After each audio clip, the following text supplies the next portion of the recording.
What's up, everybody? Chris here from GearAmerica. I'm coming to you from the GearAmerica studios, nestled in the desert just outside of Phoenix, Arizona. And today I want to talk to you about something you might not always think about, and that is snatch block maintenance. I recently had a conversation with a customer, and he asked a few questions about maintaining a snatch block based on a particular situation he was in. So let's dig right into it.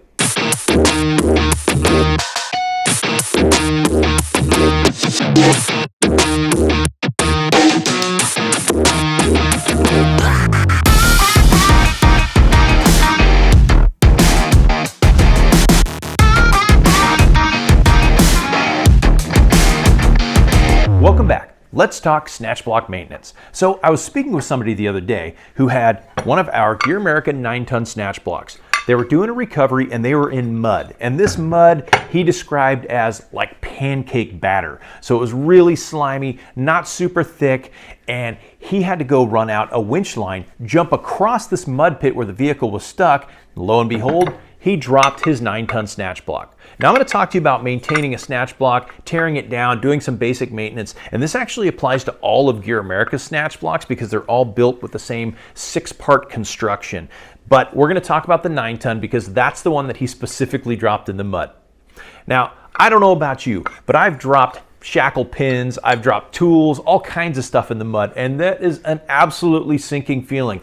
Pun intended, but he dropped his 9-ton snatch block directly into about 1.5 feet, 2 feet of deep, like I said, pancake batter style mud, and boop, it was gone. So it sat in there for a while he fished around and dug it out. And sure enough, when he got it out, it was completely caked inside and out, inside the pulley, everything with mud. So his primary concern was getting it cleaned and lubed and making sure that everything, all the grit and grime was out of it before he used it again, because he uses his 9-ton with the synthetic winch line. And as you know, synthetic winch line, when you get enough grit and grime in it, especially if you don't keep it clean and maintained, it can wear it out a heck of a lot faster. So the first thing we're going to do is I'm going to show you how this breaks down. What you're going to need to take this apart is a 7mm socket and some snap ring pliers. So let's dig right into it. All right, for as useful a tool as it is, there really isn't that much to a snatch block. You've got a couple of plates, a pulley, a pin running right through the middle, a zerk fitting, and a C-clip. So to take this apart, we're just going to do it in steps.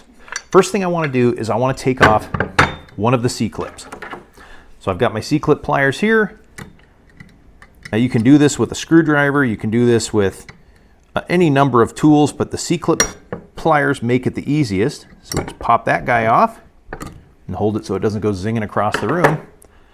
But there is the C-clip, or circlip, depending on who you talk to. Now, the plate will come off, the pulley will come off, and look at that, there's grit and grime in this one already. The other C-clip, there we go, set that aside. Then this plate comes off, and you've got the entire axle loose here. Next, I want to take a 7mm wrench, and I'm going to take out the zerk fitting. Now, this isn't in here super tight, so you don't need to crank it down one way or the other. And normally you wouldn't have to take this out. But the concern from the gentleman that I talked to was he was worried about getting grit and grime down into this hole where the grease goes. So essentially, you want to take this apart, take everything out, and then in a worst case scenario, if you need to blow this out, you can put like an air fitting in here and blow everything out this little hole right here. Because when you grease it, it fills this little drum up with grease and goes through this channel. That way, this pulley is nice and lubricated to spin while you've got a winch line on it. So there you have it. That is the entire snatch block broken down into pieces. Now, I know I said it's 6 pieces, but it's actually 7 because there are 2 clips on it. But you've got your plates, you've got your pulley, you've got the main shaft here, which is actually a barrel that holds grease in it to lubricate along this little line here. Your zerk fitting, and of course, the clips holding it all together.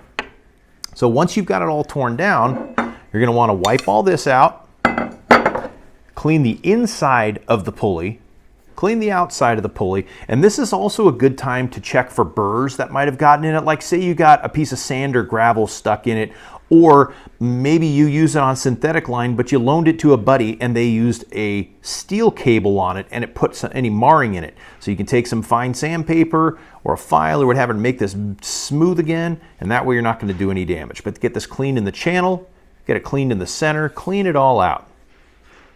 Then of course clean this plate, and then we're going to clean the whole barrel off. So you're going to want to take some degreaser or even some soap and water and clean this off inside and out. And like I said, you can always put an air fitting down inside there and blow everything out of this little barrel.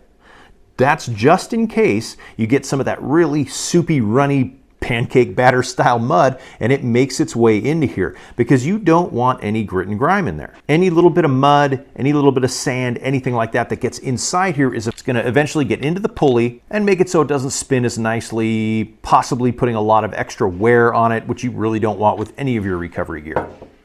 So once you've got it all clean, we can put it back together.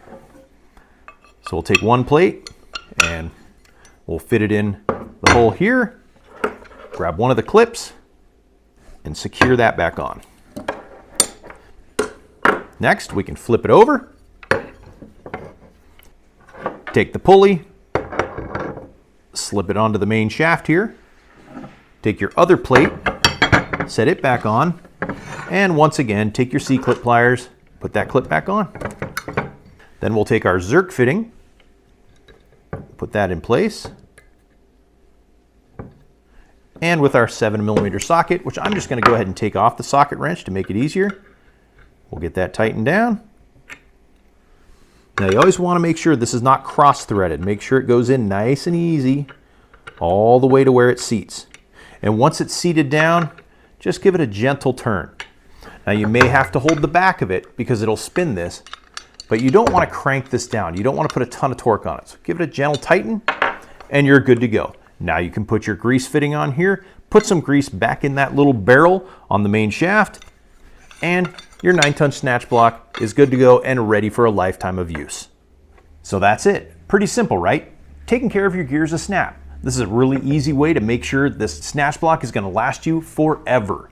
Tear it down, clean it up, put it back together, you're rocking and rolling. Sometimes a snatch block hasn't come out of a box or a bag for a very, very long time. And then you get one that's dirty like this in the inside and you haven't even used it. So definitely take a look at it, clean it out. Even if you want to take a hose to it, hose the thing out and then re-grease it. That's better than nothing.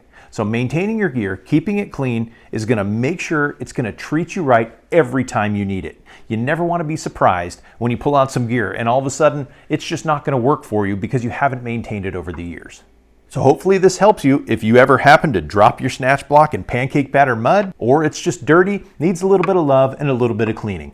It's easy to do, takes basic tools, and you can do it in about 5 minutes. Now, if you guys have any questions, comments, or concerns, definitely leave them below. Be glad to hear from you. But that's it for now. From the GearAmerica studios nestled in the desert just outside of Phoenix, Arizona, this is Chris signing off. And as always, off-road smart and tread lightly.